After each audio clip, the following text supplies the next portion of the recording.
Good afternoon, everybody. Uneducated Economist here. So many times on this channel, I've talked about when the real shortages kick in. And I've used lumber and the bullwhip effect as my examples of this scenario that I find may be happening and actually is happening throughout the rest of the economy, or definitely in different areas of the economy. Now, if you're not familiar with the bullwhip effect, this is where there's obscurities through the distribution, through the manufacturing, through the retail, that not all the players within this game can see. And so they don't know exactly what level they need to be at in order to have a free-flowing, distribution of whatever manufactured goods all the way through into the retail. And so what ends up happening is you end up with oversupply, undersupply, and then these wild swings in prices and stuff like that. And lumber was a great indicator of this exact scenario taking place, where we had a huge shortage taking place during 2019, not just during COVID, but throughout 2019. That left very little inventory within the market, and when the stimulus checks came out, it zapped a lot of that inventory that was out there, leaving very little out there for the builders to buy, and that inelastic demand really shot the prices up as the mills had a heck of a time trying to redistribute lumber back into the distribution networks when you had the COVID lockdowns happening at the same time.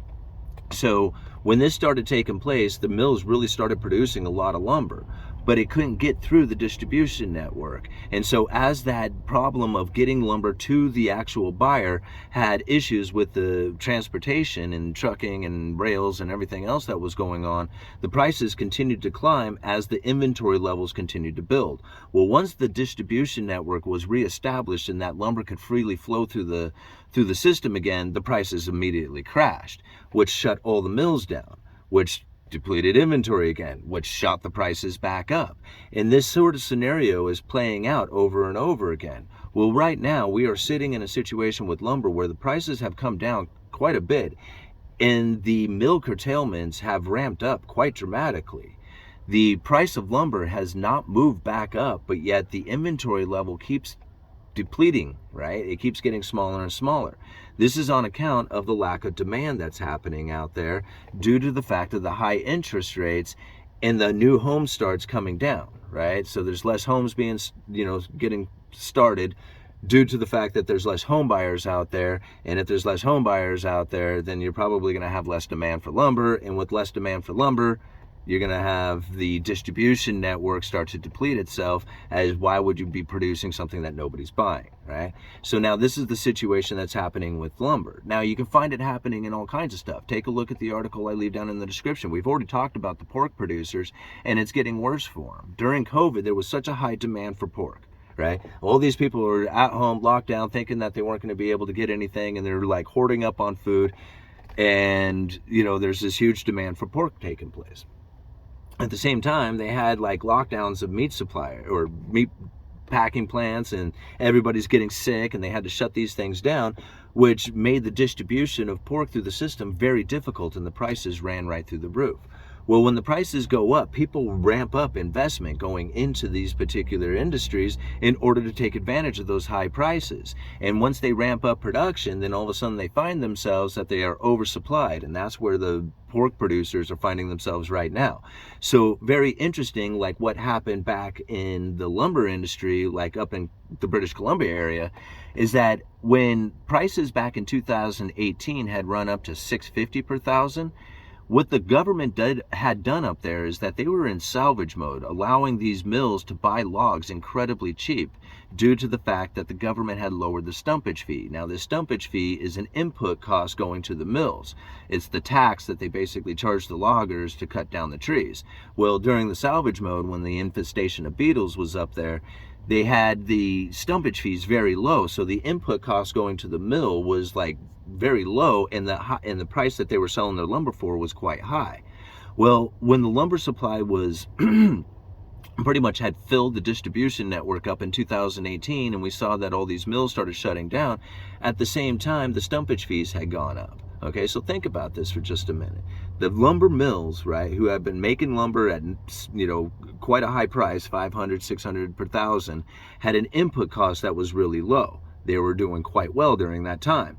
But then the exact flip happened, right? The prices of lumber had gone down, but the stumpage fees had adjusted to the higher prices that the mills were getting the 6 months earlier. And so now all of a sudden they had input costs that were quite high, and the price that they were getting for their lumber was very low. And they just couldn't handle business anymore. And this is the reason why a lot of these mills were shutting down throughout 2019. Well, the pork producers are suffering from the exact same thing, right? Now, they were getting a high price for their pork during the time when, COVID lockdowns were kicking in, and, everybody was like, wanting to invest into the pork producers. I'm not saying everybody wanted to, but like the demand for pork started moving up, investment going into a product that, that is higher priced during the COVID lockdowns. Well, right now, what do they experience, right? Well, the demand for pork has come down quite a bit, right? So the price of pork is not nearly as much as it was when they had, like it was a few years ago. And at the same time, the input cost is quite high due to all the breakdown of the distribution network and high labor costs and transportation fees and everything else that goes with it. So the input cost is up and the price is down, very much like it was in the British Columbia area back in 2018. What do we see right after that from the British Columbia area? Extreme shortages in lumber, right? So what could we expect possibly coming from pork?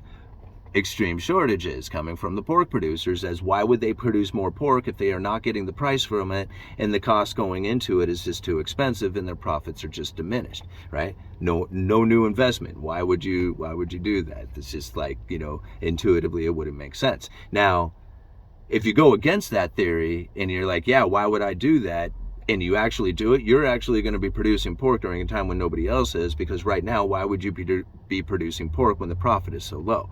You see where I'm kind of getting at on this? This is really what's funny about, following the economy, is that if you were to actually do a lot of stuff that is counter to what is happening, you would find that in a few months, 6 months, a year down the road, you would be positioned in a way that nobody else was. Whether it's the right move or not, that depends on time, to figure that one out. But that's what's going on here. Look at the other article about the ports in LA. Like, they're talking about how these ports, who at one time were just crammed with as many containers as could possibly be there, with hundreds of ships parked out the coast, and the demand for containers to be moved off the ports was just huge, right? They wanted to bring in National Guard and then hire all kinds of truckers and all kinds of stuff to get these containers moved. Now they're to a point where they don't even know if they can operate, right? There's so little coming into these ports. They're thinking and being, these containers are being distributed around to other ports now. They're like, man, we're running really low on business here. Not nearly what we had anticipated from a year ago, right? So now all of a sudden business is falling off a cliff. And all the residual that comes from it. Think about it, like all the truckers, all the people who work there, all the people who have all the businesses that are around that to facilitate all that happening, all the repair shops, all the, even the diners and different things like that. There's all these little tiny businesses that rely on the fact that there is as much business happening at those ports as it is. It's the new money coming in. You got to think about it like that. Yeah. Okay. Uneducated economist, you let me know.